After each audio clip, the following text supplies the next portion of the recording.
external skin, where it's like it's called a avulsion. I don't think it's that. It's like pussy. It's like you have those two flaps that hang outside. It's just on a guy. It's just a little bit. Do you have them? Yeah. Do you have the flaps out your booty? No, it's not flap. It's just a little external skin. Yeah, it's a little skin. Trust me. Are you straight? Are you gay? Are you straight? Are you gay? Are you straight? Are you gay? Are you straight? Are you gay? Are you straight? Gay, straight. Man, listen, man. Who cares? Man, kill that noise. Hold on.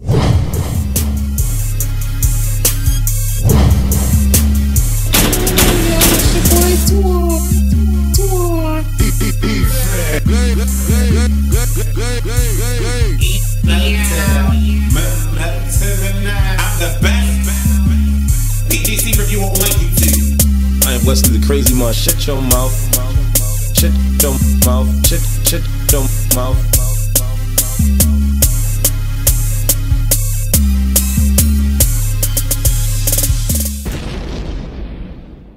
Alright, it's on. Is it? Let me check. Let me just. Yeah, on. Yeah. See the on word. Yeah.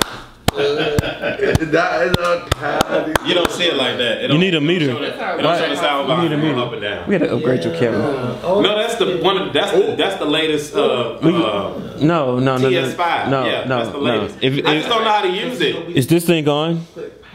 Is it on? The red light's on. It was straight powder, baking powder. Shout out to T.S. Madison. T.S. Madison. You better put this on. Is this me all over the camera? Is this on? All right. Might be your nostrils all up in there. No. No. Snapchat, Facebook. So, what's going on, world? I am Wesley from A Connection TV, the network, the one channel on YouTube where we actually adopt similar connections despite our differences. Acronym Ask Dodd. I am here with another Culture Club video, and we're going to talk about a lot of things on this particular video. Wow. And hopefully this camera will get us through all of the specific topics. We are accepting live call-ins. Go to facebook.com/Culture Club so you can get all of that information. We're going to start from the left to the right, starting with Jay. Give your name and your zodiac sign.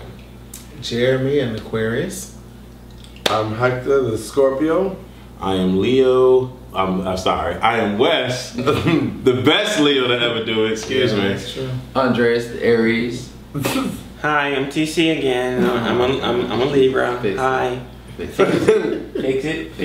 Fix your face. Okay. Right. Okay. All right. Hello. Right.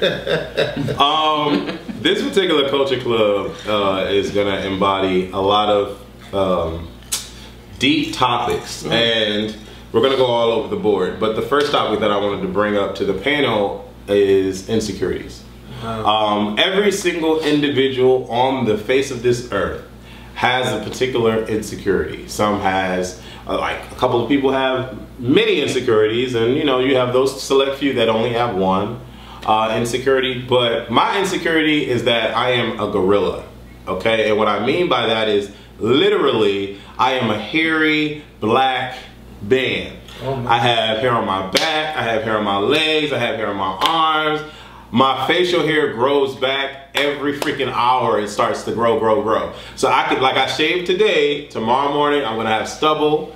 But I have all of this hair on my body, but my hairline goes all the way the fuck back here. So I have to completely shave my head so that I can look somewhat decent, okay? God screwed me all up with all that shit, okay? And so it gets very difficult at times because now it's gotten to the point where, you know, I like to look cute. Y'all see my little Instagram, whatever. I like to pose and all that. I'm a public figure, so to speak, and so when I go out and I take off my shirt, I don't want to be trying to flex with hair all on my back and hair all on my neck, so I gotta shave all that shit off. A lot of you guys might be wondering, how do you shave your own back? I have long arms. Everything on me is pretty long, by the way, but I have long arms, so I'm able to reach all the way to the back and handle business. That's one of my insecurities. If I don't constantly like clean my face, shave my hair, if my hairline starts to show, I feel a little lesser than. And if I have like hair on my back, I I don't like that. It really messes with my head. And so every other day, if not every day, I need to go through that manscaping treatment for myself. So what do you do? You get some Nair for men? I don't use Nair. I don't use Nair. I use a regular like clipper because Nair cleans the whole, like all the hair, and when it grows back, it is completely irritating. So with the clipper, it leaves the hair on the body, so you can still feel the hair, but it's not noticeable. So yeah. So how old are you, Wes? 33. 33 years old. So when does when does this insecurity become something that you just embrace and love and deal with? Never. The only way for me to deal with this is to spend the $3,000 to get the laser hair removal treatment on my whole body and get it done. What was that? That's the only way for me to address this insecurity. But I don't want to spend $3,000 on it. I just don't. I got it. Well, I guess my question would be is, why are you insecure? It's just hair. I just don't like it. I don't like the way it looks. I think I'm very unattractive when my hairline is to the back of my neck and I'm fully grown hair. Like when I used to have braids when I was young, and can you imagine if my braids started right here? Well, yeah, okay, so that's not cute. That's not hot. No, okay, no. And you know I'm trying to walk around like I'm boss man and I got hair all on my back. It's not cute. It just isn't cute. Some guys like hairy guys. Yeah.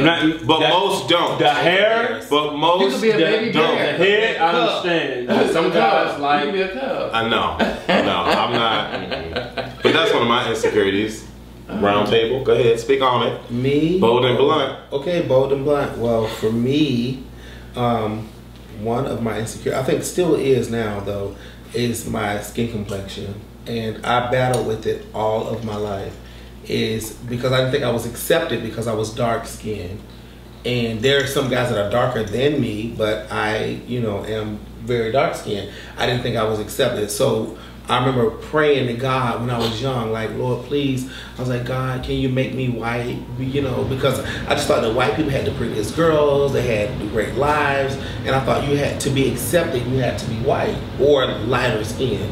So I think that I battled with that all of my life, and now here recently, and I got past that, because I've embraced the fact, okay, it's not gonna change. You dark, you have to go.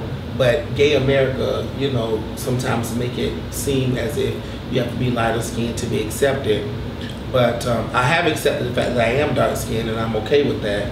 But I think another thing here recently is my weight. So I'm very, very insecure about that. I've gained weight maybe the last 4 years. I lost weight. I went on a diet and I lost a lot of weight, maybe like 20 pounds.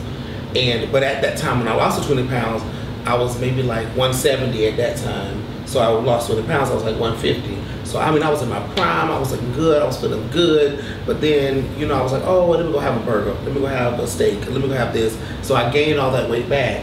And when I gained it back, I just kind of lost all that confidence. So, my friends, I desire to go to the club every now and then. But I tell them, oh, I'm not in the club, I'm past that. But I do want to go, but because I think I've gained so much weight, and then every time I go, people always say, oh my God, look at you look so good, you gained so much weight, but it looks good on you. So I think that I am insecure about that. That's why I don't club as much, because I carry that, and I know that the only thing, in order for me to change that, in order to be better, is to lose the weight. So I'm working on that now, is to try to lose the weight. So I've been doing, some things to try to cut back on the stuff that I eat. Because, you get down, I'm single. I'm a single male.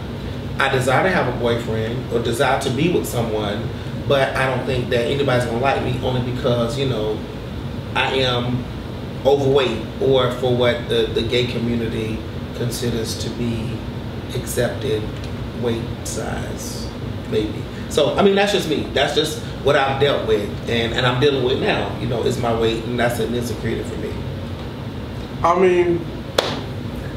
I get where you're coming from. Come on, because I know you're finna give it to me because you gave it to me before. So me personally, I understand what you're saying. I understand where you're coming from. I was there at one point, the biggest that I've ever had, and my insecurities, to start with that, is also my weight, believe it or not. I started out in 2011 when I ended my relationship with my ex-boyfriend. I was 338 pounds. I was like a 52 in the pants. 2011, we broke up. Before I could make any changes as far as my weight was concerned, I had to learn to love who I was, because my weight was not a defining character of me. It was just something that was there, just like this sweater, just like these sneakers. It was just something that I was carrying along. Once I learned to love myself, that gave me the motivation to want to change myself. You understand what I'm saying? So the whole thing of going out to the clubs because you're afraid of the rejection, so to speak, that starts within you. Well, I mean, that's true. You gotta love yourself first. You know what? And I will tell you that it took me a long time to love who I am, and I'm starting to love who I am. But do you? Okay, good question. Good question. Do you not love yourself because something drastic has changed? You're skinny. You're a handsome guy. Do you stop loving yourself because you get all this acne on your skin? Do you just stop loving yourself? No. That's what I'm saying. You understand? That's my point right there. Just because you gain this weight doesn't mean you stop loving yourself. Okay, well then I'll go back, because again, I said that the insecurities was because of my skin complexion. So I think that I carried all of that on, not loving myself through all of that, and then that was just another hurdle that I dealt with, you know.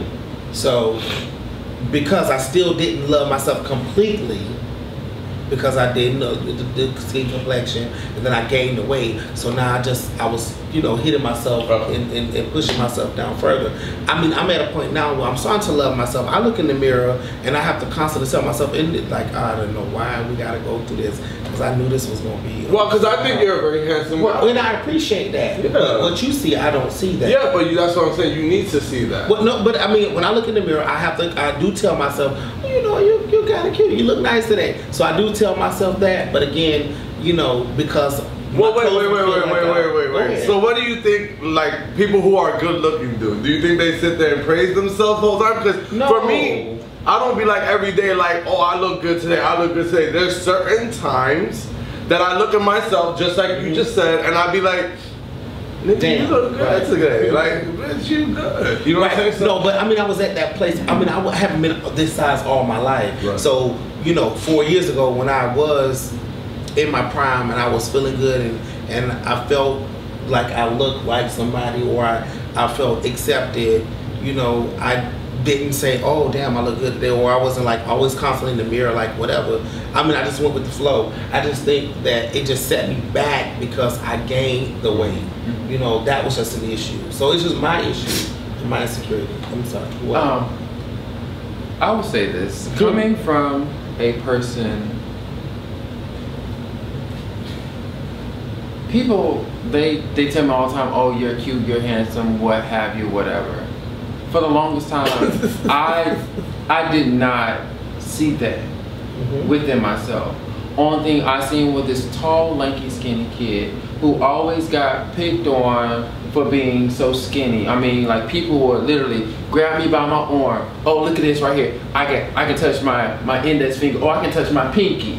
You know, they would go all up and down my arm. You know, things like that. And you know,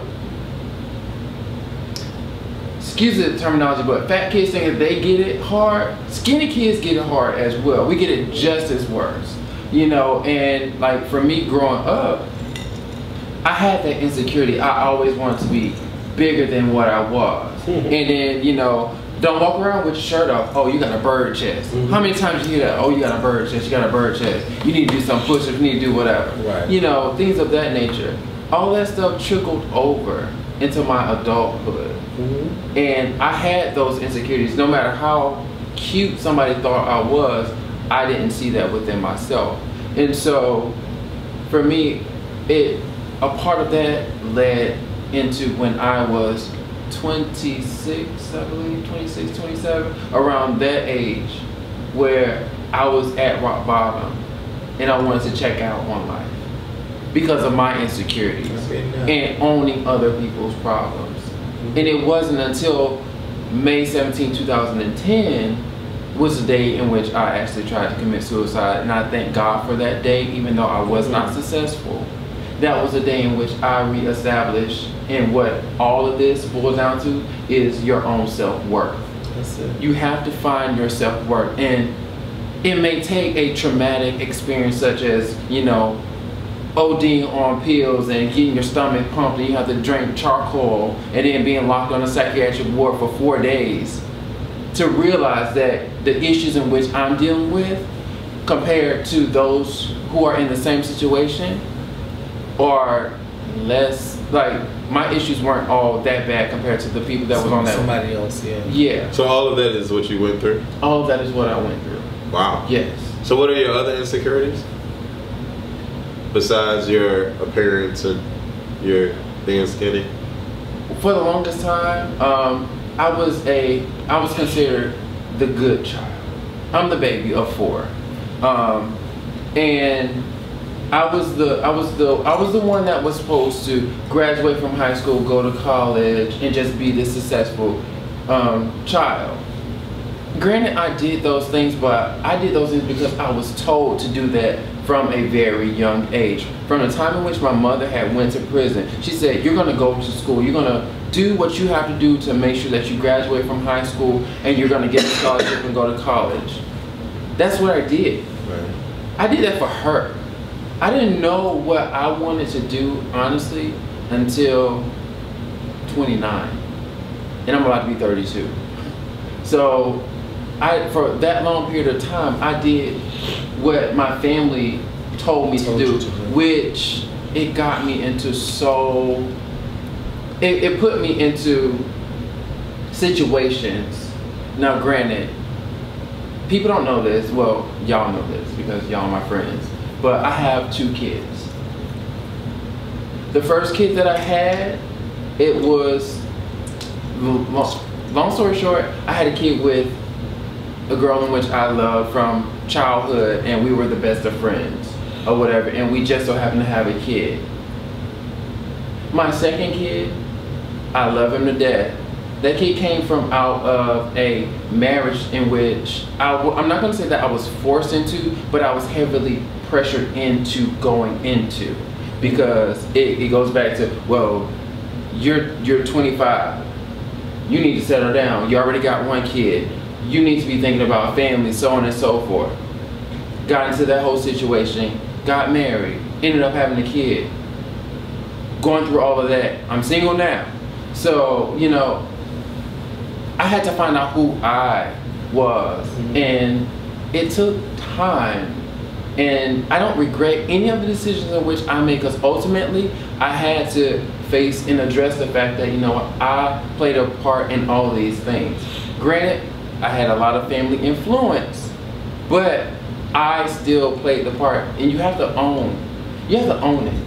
That's the thing in which we have to do as a people. We have to own the decisions in which we have made and stop placing it off on other people. Because at the end of the day, you have to live your life, which is what I'm doing now, going on 32 years old. I'm living my life, and I'm setting my standard. I'm setting my rules. So if I speak about something, yeah, you're going to hear that underlying passion or aggression, however you want to call it. But you know what? Because it's my life. Nobody else is going to stand up for me but me. Yeah. So therefore, I have to be passionate about it in order to get these people that are around me to believe in the fact that, you know, well, he's really about something, because you can hear it in his voice. So at the end of the day, you have to find your self-worth, and you have to look yourself in the mirror. Don't be afraid to be naked with yourself. Sometimes you really have to go through the theatrics of taking off your button up, taking off your tank top, getting completely naked with yourself and looking at yourself in the mirror. And guess what?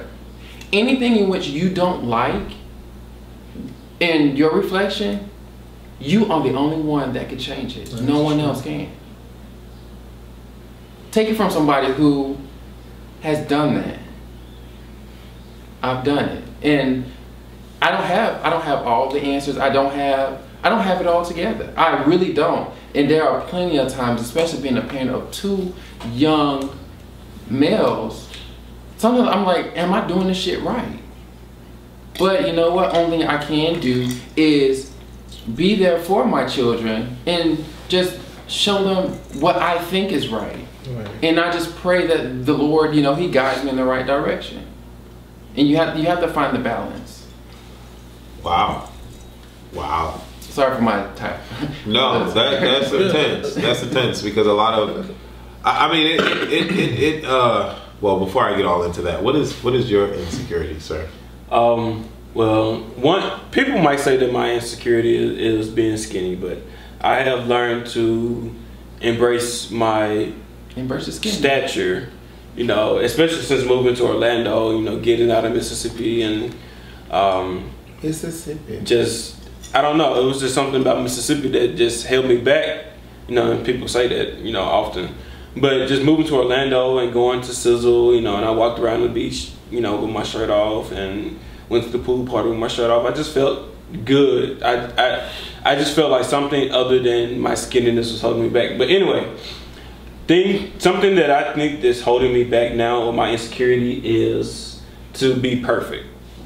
And that's something maybe big to other people, but when I say, you know, my relationship or my job or things that I do, I try to be perfect in them. And I don't want to, you know, have that stereotype where, you know, I'm the black kid that's effing up things, you know, or making mistakes. I think my job does a good job where they reinsure or they instill reinsurance with people to say that if you mess up, it's okay. You know, just move on to the next step. We still have a job to do. And I love my job for that. So I'm still growing into my insecurity of being perfect. But I know that if I make a mistake, it's not bad. And I have steps I still want to take in my career. You know, I don't want to be in television for so long. I actually want to move into marketing, and I'm kind of insecure of how to move into marketing or how to put myself out there. So I would say insecurities is one of my things. Well, first and foremost, you're imperfectly perfect. You're human. You're gonna make your mistakes. That's what's up. And you have to embrace those mistakes because everything, like even within those mistakes, it's all a part of that is like the bigger picture, and it's gonna take you to where you need to go. Right. And as far as your transition into where you want to be, where you feel as though your spirit man is leading you to, just embrace it and step out on that thing we call faith. And no problem. And just step on faith and take the chance. Oh yeah. You're young. No.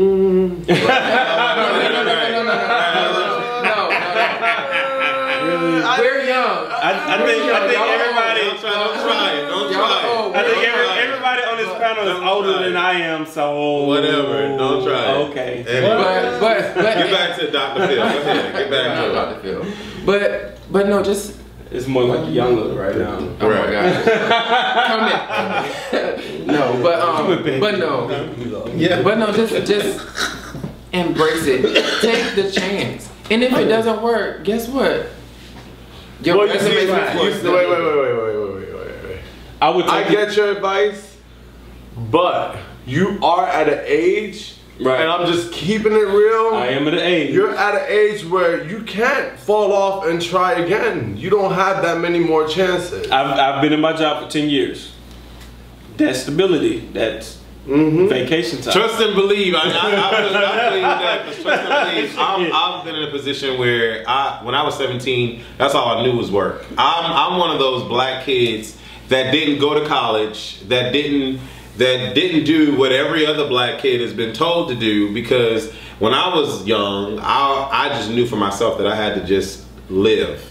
And so I had to pay rent, I had to pay bills. The only way to do that was to work, okay? My family wasn't a supportive family to where it was like, son, you need to go to college, son, you need to do this, you need to do that, you need to do this. To a point now where it's like, okay, I am the age that I am at, but I don't have a degree. I didn't do. It's like sometimes when I sit at the table and I hear all these black people talking about, yeah, I did this and FAMU and Kappa and Alpha and all this other shit. I'm just like in the corner, like I can't talk what y'all talking about. You know, so sometimes I feel that. But and to going back what you said, you've been at your job for 10 years.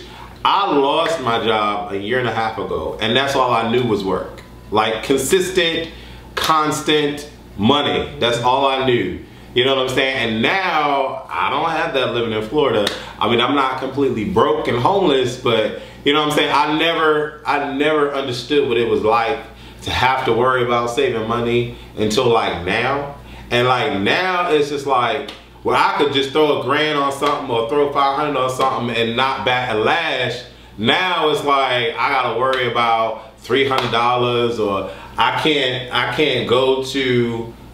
book a nice 4-star hotel anymore. I gotta worry about booking a 3-star, 2-star. It's like for me, those types of things aggravate my soul and my heart because I'm no longer working the way that I was working back in the day. And so to your point with you wanting to do marketing and something that's different from television, I wanted to branch off and be in the entertainment world, which is why I started YouTube. And you know, and to this point, YouTube has changed my life tremendously, but it is not paying for everything that I would like it to pay for. So it's like the struggle is real. Once you come out of that safety net of like, you know, that consistent money and that job, and then you try to veer off to fulfill your dreams, it's like I'm one of those people that just can't be like this.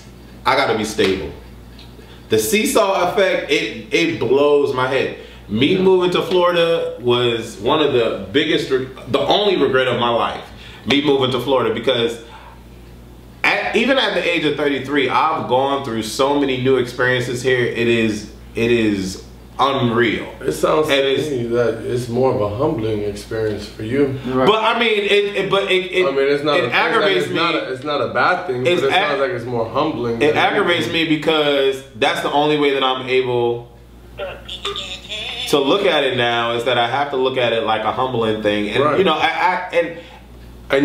but your benefits in the future are gonna right. And you know, I hear all that and the positivity and all that. But it's like I'm so used to. See, that's the problem with Leo. The Leos like to be in charge. They think they run the fucking jungle. Hello. Hello. Is the call there? Hello, caller. Are you there? Are you there? Is this on? Is this on? Oh, they hung up. What's it? Can I say something? My thing is, I want to say something to you after that.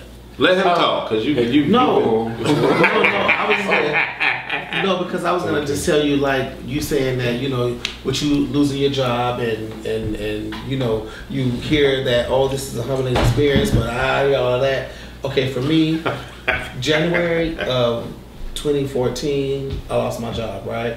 So I had worked at this job for years. I was set, had a career, I was established. I had it all. Anything you name, I had it. Just like you were dropping money on this, dropping stuff on that. I didn't even understand the value of money because I had it. It was nothing to me. It was whatever. I didn't realize I made as much money as I did because I spent it just like that. Right. I dropped it. If we went to breakfast, I spent $20. It was what it was. I didn't eat it. I didn't want leftovers. Take it, throw it in the trash, whatever. But I lost my job. I am so grateful that I did lose that because now $20, I can have that for 3 weeks and hold it and can appreciate, and I'm so proud of myself that I can hold these $20. It has truly been a humbling experience for me. This 2014, that entire year, truly humbled who I am. And I'm gonna tell you something though, everything that we desire to have, we don't have it when we wanna have it. It's when God desires for us to have it. And that's what I believe. And the only reason I believe that is because it's happened to me. So I didn't want the job. I went on, when I got laid off, you know what I did? I got laid off on a Monday. Thursday, I was in South Carolina. When I left there, I went to Atlanta. I left there, I went to New York. I went to Texas. I had been to Washington, D.C. I was in Maryland. I stayed there in Rochester, New York for a week. I was all over the place. Then I was like, okay, wait, look, I probably need to get a job. So I started working, but then the little money that I made, it was nothing compared to what I was used to making. So it humbled me. You think it was difficult for me to like, dang, I gotta like, you know, I can't just go out and say, dang, let's just go out and like eat at Brio's or whatever. We gotta just, we can just go right here to Red Lobster and eat a little bit. You know, and you know what? And that's awesome. Hearing that you can adopt that similar connection despite our differences. But it's like I'm not even trying to get remotely emotional on this damn thing. But one of my biggest vices for me as a young child was to not be like my mother and not be like my father. I'm not trying to get emotional on this thing, but it just was. And ever since 16, I've been working. 17, I had my own apartment. So it's like I had to do for self. I could never go to mom and say, Mom, I fucked up.